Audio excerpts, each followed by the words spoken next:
আমি ভুল করি, আল্লাহ এমনকি আমাকে বকাঝকাও করেন না। আমি ভুল করার কারণে তিনি আমার উপর বজ্রপাত করেননি, তিনি আমাকে জাহান্নামে নিক্ষেপ করেননি, তিনি আমার হার্টবিট বন্ধ করে দেননি। হারাম কিছুর দিকে তাকানোর কারণে আমি অন্ধ হয়ে যাইনি, তিনি এখনো দিয়েই যাচ্ছেন। আর আমি কিনা চিন্তা করতে শুরু করলাম যে আল্লাহ আমাকে আর ভালোবাসেন না। আল্লাহর সাথে আমার সম্পর্ক একসময় ভালো ছিল, কিন্তু এখন যেহেতু আমি খারাপ হয়ে গিয়েছি, তাই ভালোবাসা এখন হারিয়ে গেছে। তাহলে দোয়া করার কি অর্থ আছে? মনে রাখুন, আল্লাহর মতো কেউ আপনাকে ভালোবাসে না।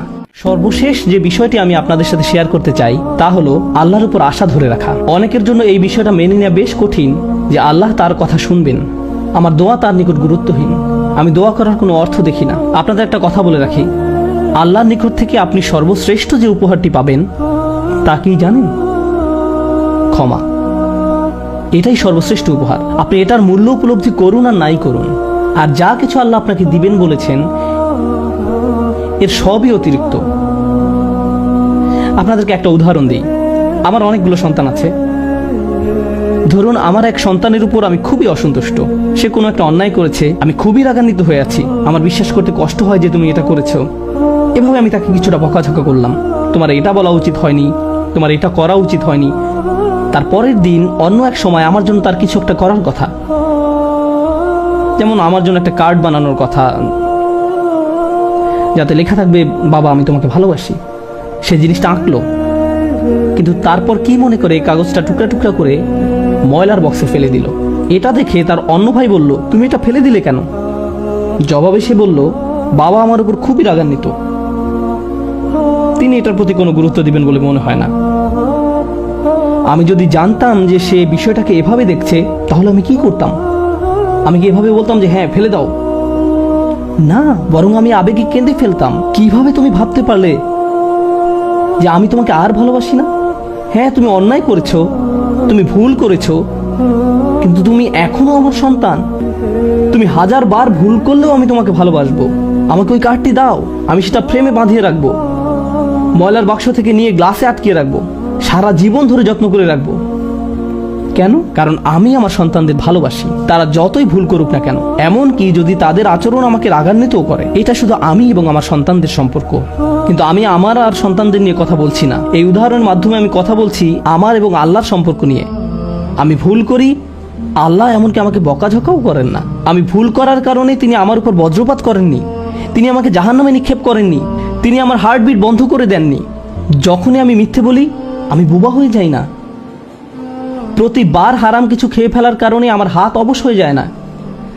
হারাম কিছুর দিকে তাকানোর কারণে আমি অন্ধ হয়ে যাইনি, তিনি এখনো দিয়েই যাচ্ছেন। আর আমি কিনা চিন্তা করতে শুরু করলাম যে আল্লাহ আমাকে আর ভালোবাসেন না। আল্লাহর সাথে আমার সম্পর্ক একসময় ভালো ছিল, কিন্তু এখন যেহেতু আমি খারাপ হয়ে গিয়েছি, তাই ভালোবাসাও এখন হারিয়ে গেছে। তাহলে দোয়া করার কি অর্থ আছে? মনে রাখুন, আল্লাহর মতো কেউ আপনাকে ভালোবাসে না। আমি আমার সন্তান বা পিতামাতার প্রতি যে ভালোবাসা প্রদর্শন করি, তা আল্লাহ তাআলা আমার ভেতরে দিয়েছেন। আমরা এমনি এমনি কাউকে ভালোবাসতে সক্ষম নই। ভালোবাসা আল্লাহর পক্ষ থেকে একটি উপহার। যদি আল্লাহর দুইটি সৃষ্টির মাঝে ভালোবাসা এত দৃঢ় হয়, আমাদের পক্ষে কল্পনাও করা সম্ভব নয় যে আমাদের জন্য আল্লাহর ভালোবাসা কত প্রগাঢ়, যে আমাদের জন্য আল্লাহর ভালোবাসা কত গভীর। কেউ এর বিপরীত বললে তার কথায় কান দিবেন না। একমাত্র যে মনে করে আল্লাহ তাকে ঘৃণা করে, তার কোনো আর আশা নেই, সে হলো শয়তান। সে এটা বিশ্বাস করে। তার ক্ষমা চাওয়ার কোনো কারণ নেই, কারণ তার সকল আশা হারিয়ে গেছে, আর সে নিজের সম্পর্কে এটা মেনে নিয়েছে। এখন আপনি যদি নিজের সম্পর্কে এরকম মনে করেন, তাহলে কার পথ আপনি অনুসরণ করছেন? একবার চিন্তা করে দেখুন। যদি আদম আলাইহিস সালাম জান্নাতে থাকা অবস্থায়, আর জান্নাতের চেয়ে উত্তম কোনো জায়গা তো আর আপনার পক্ষে থাকা সম্ভব নয়।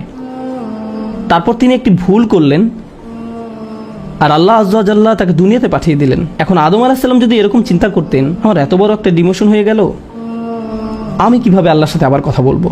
আমি তাকে এত হতাশ করার পর কিভাবে কথা বলবো? কিন্তু আল্লাহ তাকে শিখিয়ে দিলেন কি করতে হবে, কিভাবে তার অন্তর আবার ঠিক করতে হবে। রব্বানা যালামনা আনফুসানা ওয়া ইল্লাম তাগফির লানা ওয়া তারহামনা লানাকুনান্না মিনাল খাসিরিন। জান্নাতের তুলনায় দুনিয়া তো কিছুই না। তিনি জান্নাত থেকে দুনিয়ায় এলেন, এত দূর নেমে আসা সত্ত্বেও এখনো তিনি আল্লাহর নিকটেই আছেন। এই শব্দগুলোই আল্লাহর সাথে তার সম্পর্ক আবার জুড়ে দিল। দোয়ার উপর আস্থা হারাবেন না। এত দূর নেমে আসা সত্ত্বেও এখনো তিনি আল্লাহর নিকটেই আছেন। আন্তরিকভাবে আল্লাহর কাছে কিভাবে দোয়া করবেন তার প্রস্তুতি এখনই শুরু করুন। মনে রাখুন, আল্লাহ আপনাদের সবার দোয়া শুনবেন। উজিবু দাওয়াতাদ দাঈ ইযা দান, এই ঘোষণাটি রমজান মাসের। আমি আহ্বানকারীটাকে সাড়া দেই যখন সে আমাকে ডাকে। এটা আল্লাহর অঙ্গীকার। আর আমি আপনি 1 নম্বর যে দোয়াটি করব তা হলো ক্ষমা চাওয়ার দোয়া। আল্লাহ আমাদেরকে এমন মানুষে পরিণত করুন যারা সত্যিকার অর্থে ক্ষমা চায়। আল্লাহ আমাদের অন্তরে তার নিকট ক্ষমা প্রার্থনা করার তীব্র ব্যাকুলতা তৈরি করে দিন। আল্লাহ আমাদের অন্তরকে এমন নরম করে দিন যেন আমাদের চোখ দিয়ে অশ্রু নেমে আসে। আমরা যারা তার নিকট ক্ষমা প্রার্থনা করি, আমাদের সবার জন্য আল্লাহ আজ্জা ওয়া জাল্লা তার রিজিকের দরজা খুলে দিন। সর্বশেষ একটা বিষয় মনে করিয়ে দিতে চাই যে আল্লাহ আজ্জা ওয়া জাল্লা অনেক পথভ্রষ্ট জাতিকে ধ্বংস করা থেকে বিরত থাকেন। কেন জানেন? কারণ সেখানে এমন মানুষ রয়েছে যারা আল্লাহ নিকট ক্ষমা চায়। শুধু তাদের মাঝে এমন কিছু মানুষ রয়েছে যারা এখনও আল্লাহ নিকট ক্ষমা প্রার্থনা করে। তাদের কারণেই আল্লাহ গোটা জাতিকে আর ধ্বংস করেন না।